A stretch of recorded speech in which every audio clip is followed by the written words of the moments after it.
Greetings. You must have traveled quite far to end up in a land such as this. Perhaps I could find it within myself to get you better acquainted with the goings-on around here. Oh, you've been here for quite some time. But how long have you... You've already categorized every Final Fantasy from worst to best? Yeah, I'm not really sure why that one's so popular either. But that's not important. What am I supposed to talk about now? Yes, you're right. This land holds a variety of different options. Maybe I could show you something a little more obscure, but not too crazy. I have just the thing. Hold on a moment.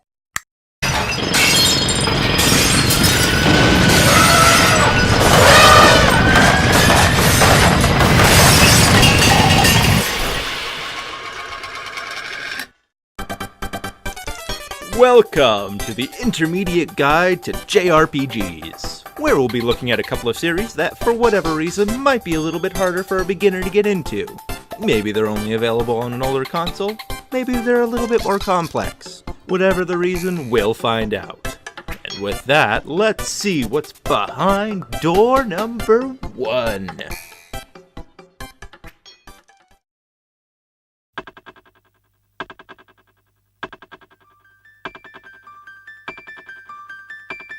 What better way to start off than with one of the most venerated, highly sought-after series of all time, the Chronos series. The series itself consists of 3 games total, the first being a classic on the SNES, so much so that despite being released in 1996, even to this day people still call it one of the best RPGs of all time. The third was released a couple years later on the PS1, and while never quite getting the acclaim and fame of its older sibling, it is still heralded as a classic with one of the greatest plots of its era. Oh yeah, I guess I did mention 3. The second game is a choose-your-own-adventure novel that was put on the Super Famicom and only released in Japan. And when I say choose-your-own-adventure novel, I literally mean it is a choose-your-own-adventure novel on a video game system. Sort of a weird design choice and not really a game I'm going to go over here. But moving on from that oddly designed middle child, the first and the third game are very interesting games. They both sort of deal with the concept of the multiverse, with the first game having you constantly travel forward and backward through time, and the second game having you travel between dimensions. While the 2 games differ a bit in mood and tone, I will say that both games capture a sort of childlike joy and adventure that very few other series can emulate. You're left constantly wondering what sort of twists await you around every corner, and the well-written characters and plot make you just keep wanting more. Honestly, the only really bad thing you could say about the series is that they only ever made 2. Well, that and one of the most poignant examples of a silent protagonist who seriously does not need to be silent. But with that said, there's not too much to add on the Chronos series that hasn't been said before. They're just a great pair of games that you really should check out.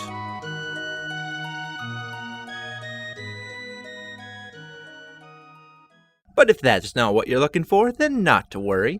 Maybe Suikoden will be more to your taste. Suikoden? Suikoden? Suikoden, got it. Dating all the way back to 1995, ask any veteran of the genre and they'll tell you some of the many great things that make up the Suikoden series. However, if you're talking to someone newer to JRPGs, they may not have heard of it. The series, while once having the clout to rival something like Final Fantasy, has not seen an actual introduction in the series since 2012, and no main game series since 2006. And judging by interviews that have been had with the developers, all signs point to the series sadly being dead. However, that's no reason not to celebrate some of the great memories that the series provided. Suikoden brought about many great games, such as Suikoden 1, Suikoden 2, Suikoden 3, and Suikoden 5. They all showcase a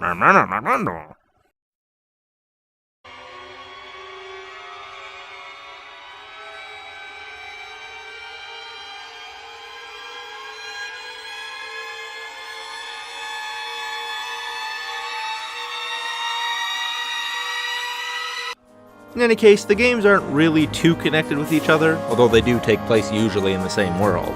They tend to have a common theme of fighting corrupt authority. You know, classic tales of exile, greed, and political intrigue.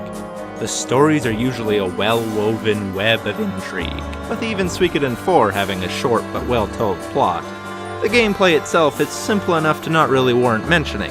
However, all of the games are based around a system known as the 108 Stars of Destiny. Essentially, every game will have 108 recruitable characters, most of which can be used in battle. This gives the player a ridiculous, almost Pokemon level of customization when designing their party. The quest to track down and recruit so many different characters is one of the defining characteristics of Suikoden, and helped to make it a series worth remembering. But in the end, the games are just well-told stories that are all worth experiencing at least once. Yeah, those games really are well known.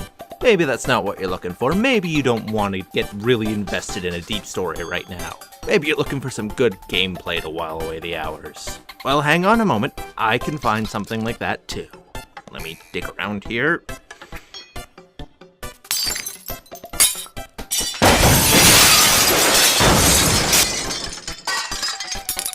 What's that doing here? Ah, here we go. Bravely Default. A game inspired by one of the Final Fantasies, specifically Final Fantasy V. So inspired, in fact, that they literally ripped every gameplay aspect from it and added it to their own game. However, that's not quite the kick in the teeth that I'm making it out to be. Bravely Default took one gameplay model, the job system from that game, and built an entire game around it. Everything in this game is focused on obtaining, improving, and perfecting every job. The random day-to-day encounters are basically insignificant. You can literally turn them off. The towns are small with very few NPCs. The dungeons are fairly simple without too much variety. But what the game does have is a complex and deep job system. You're provided with the ability to mix and match abilities from dozens of different jobs, combine perks from here and there, and in your own way, find out how to break the game. To test your experimentation, the game provides you with a plethora of powerful bosses to test it on. Add on top of that the rather unique default system, which allows for the ability to spend and save extra turns, and you're offered with a strategic and rewarding experience of a game. And the plot is okay.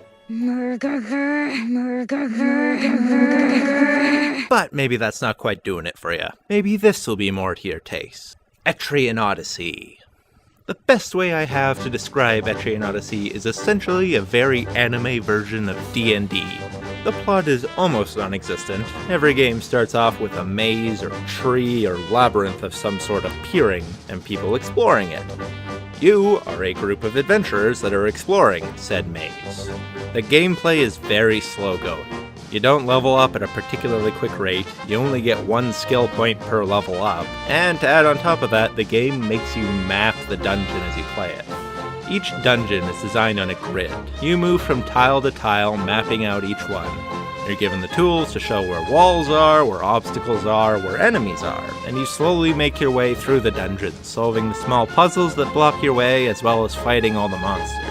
The day-to-day encounters, while not necessarily difficult, certainly have the potential to catch your party by surprise and maybe kill one or most of your party. But to add to the suspense, almost every floor is also populated by a couple super monsters, known as FOEs. You may know them best from this.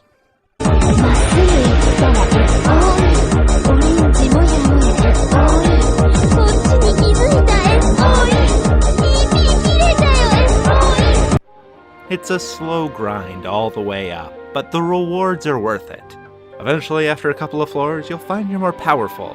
You'll find you're able to go back and find those FOEs that were bullying you before and lay the smackdown on them. It's slow going, but that's part of the beauty of it. Watching your guys evolve from lowly adventurers having trouble with squirrels to powerful fighters capable of destroying dragons and demons is ultimately one of the most rewarding experiences I've ever had in a video game. After all the grinding, mapping, and bullshit status effects, you feel like you accomplished something.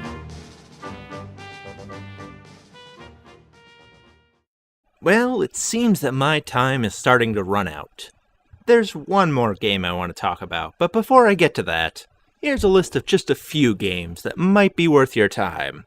Brought to you in this lovely CD collection, JRPG Greatest Hits Volume 1. Enjoy such classics as Star Ocean,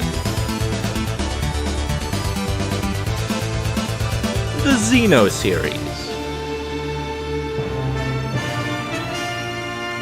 Grandia, Valkyrie Profile,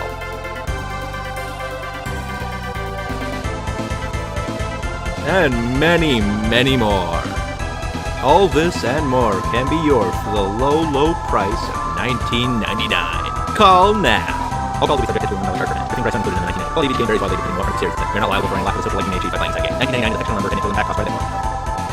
The last game I want to talk about doesn't have a particularly outstanding plot, although it is quite good. The gameplay is, most of the time, your very basic turn-based combat. Honestly, if I was just to look at the qualities of this game on paper, I would say it's nothing special.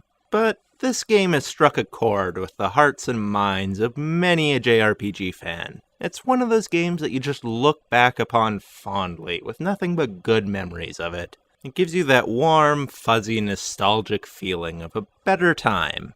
I'm, of course, talking about Skies of Arcadia. Skies of Arcadia was a game released in 2000 on the Sega Dreamcast. It sadly did not sell all that well at the time, but over time has gained a sort of cult status. The game follows the life of a young and aspiring sky pirate as he explores the world. Along with his two friends, Aika and Fina, he fights off evil empires and discovers mysteries surrounding the world that's suspended above the clouds. Honestly, a lot of aspects of the game have been done a million times before. Vise is your typical lovable rogue. He's got a sharp wit and mind, but can be a bit slow at times. Aika is a bit tomboyish, but energetic and outgoing. And Fina is your typical demure maiden. One thrown out of her element, but able to adapt to her new surroundings quite quickly. They're all fairly common tropes in the world of fiction.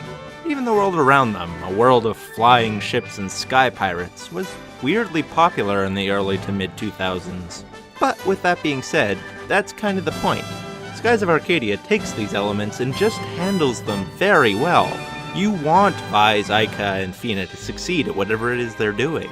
You want to learn more about this world that's surrounding them, because Vise is a great character. He's friendly and dependable, but also needs to rely on his friends at times. He's the kind of character that you just can't help but root for, and Aika and Fina are the same way. Honestly, the game's just done so well that I can think of very few criticisms for it. Well, the combat's kinda clunky and the random encounters are set a little too high, but that's about it. At the end of the day, Skies of Arcadia doesn't really try to push the boundaries in any way. It's just a very well polished and overall fun experience. I honestly have not met a single person who's played this game who doesn't sing its praises, and I'm the same. If you haven't played the game before, I seriously recommend that you check it out. Well, that's the end of my video.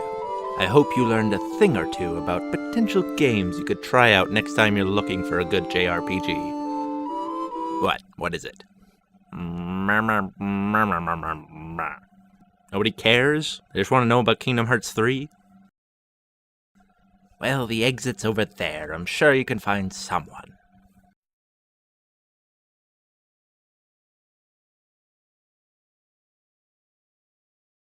It's a complete waste of... Why do I even bother with this?